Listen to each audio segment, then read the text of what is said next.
Hey folks, Bob Reese here with the Guides Forecast, giving you a fishing report for yesterday, Tuesday, October 4th. We did put in about 4 hours on the lower Columbia River fishing for coho, which seems to be a unicorn species this year. 4 rods, 4 hours, no bites.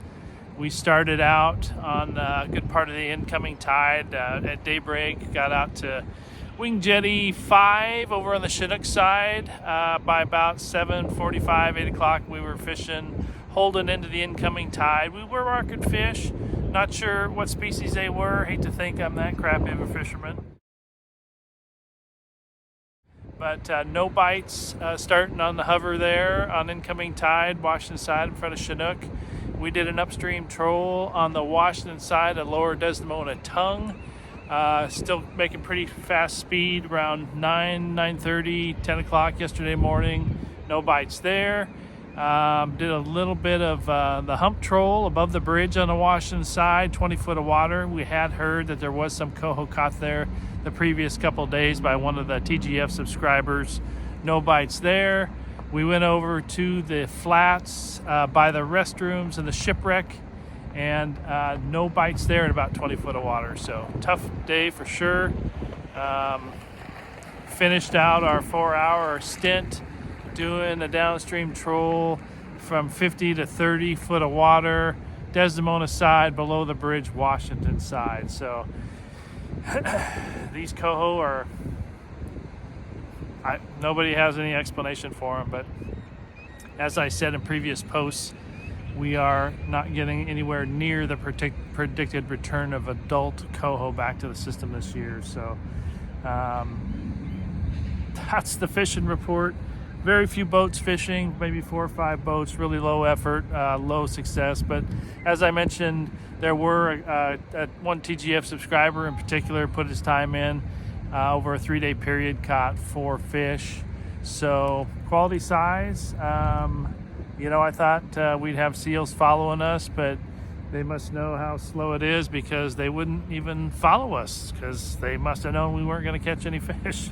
So tough deal. I did see one seal eat a salmon, what I'm sure was a salmon yesterday. So it's surprising, and I did mark a good number of fish in several locations yesterday. So it begs the question, are the fish actually here and they're not biting? And why would that be? That's not common for the estuary fishery in my 26 years of guiding. So it's been tough. It's been tough to take. The weather's been fabulous. We have a terrific history of high success rates in October last several years.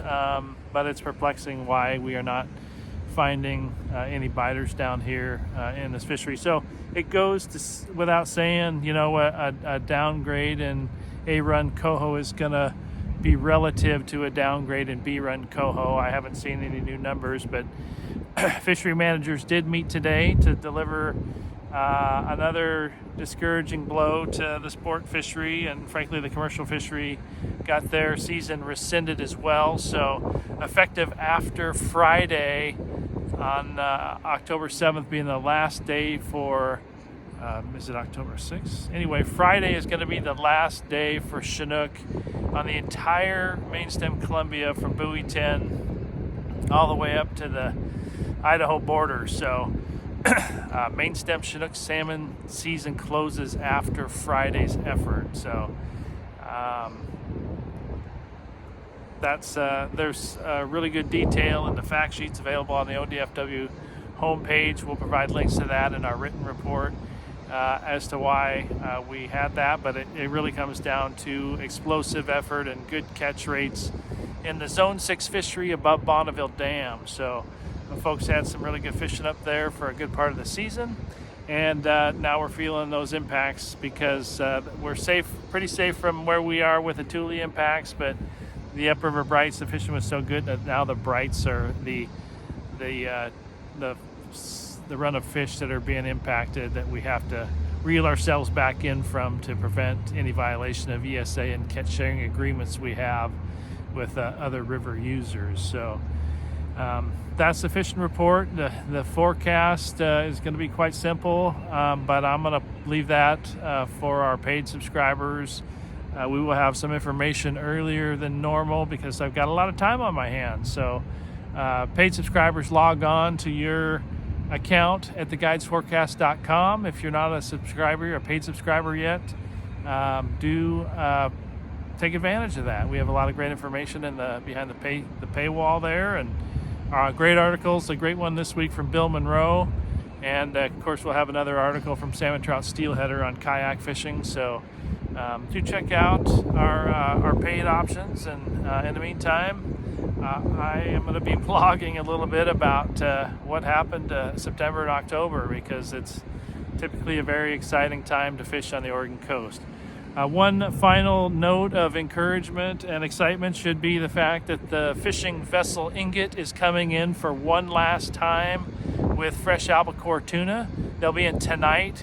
It's Wednesday night tonight, but they're going to be loining and packing fresh tuna on Thursday and Friday down here in the Astoria Basin on the transient dock. I'll have contact information for you folks to get in touch with Tyler and Andy Bentnar directly. And I may be bringing a load of tuna in Friday afternoon. We'll be able to have people pick up tuna for a very short window on Friday afternoon. So look for those opportunities for people that want one last crack at fresh tuna to the Portland area or down here in Astoria for canning and fresh grilling purposes. It's going to be the last run of the season, as I mentioned.